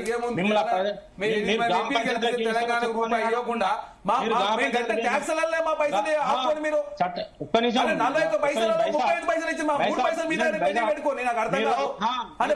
బాధ్యత లేదా? చెప్పండి మరి. బాధ్యత లేనప్పుడు విమర్శించే హక్కు లేదు మీకు. బాధ్యత లేకుండా మాట్లాడుతున్నారు, నాకు అర్థం కాదు. హరీష్ రావు గారు ఏం చెప్పారు? మహేష్ రెడ్డి గారు అంటే హరీష్ రావు గారు చెప్పింది మాట్లాడుతున్నారని చెప్పి కలకులకు అయితే మాట్లాడుతున్నారు. బీజేపీ నేత స్పందించలేదు. అంటే మీరు హరీష్ రావు గారు చెప్పింది బీజేపీ మాట్లాడితే బీజేపీ బీఆర్ఎస్ ఓడిపోతే ఎట్లయితుంది? మరి కలకులకు అయితే ప్రశ్నకే సమాధానం లేదు. మీ అందరికీ పంచాయతీలకు కేంద్రం నిధులు ఇచ్చినప్పుడు టెన్షన్ గా మీరేం ఇచ్చారు? రాజ్యాంగమే కదా. ఎక్కడి నుంచి సార్ ఏ నిధులు ఇచ్చి చెప్పండి? మరి మీరు రాజ్యాంగం మీరు ఏమి ఇచ్చింది పంచాయతీలకు ఇస్తున్నారు కదా సార్? 3,600 కోట్ల రూపాయలు, 3,600 కోట్లే, 38 పైసలు ఇస్తూ మా పైసలు 3 పైసలు పెండింగ్ రాజ్యాంగబద్ధంగా. నీతి ఆయోగ్ చెప్పిన ప్రకారం 3 పైసలు మాకే రావాలా? మా పైసలు మీ కాడ పెట్టుకొని ఏదో దానదత్తం చేస్తున్నట్టు వీలేదు ఇస్తున్నారు. ఇంకోటి రూపీకి ఎన్ని పైసలు ఇచ్చారు?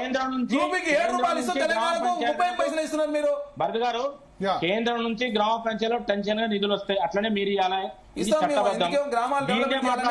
అర్బన్ డెవలప్మెంట్ అథారిటీ ఏర్పాటు చేస్తే 24 అర్బన్ డెవలప్మెంట్ అథారిటీ ఏర్పాటు చేస్తారు. 2 సంవత్సరాల నిధులు ఎట్ ఏ టైం రేపు రిలీజ్ అయితే మీరు ప్రమాణ స్వీకారం చేసిన నిధులు రిలీజ్ అవుతాయి.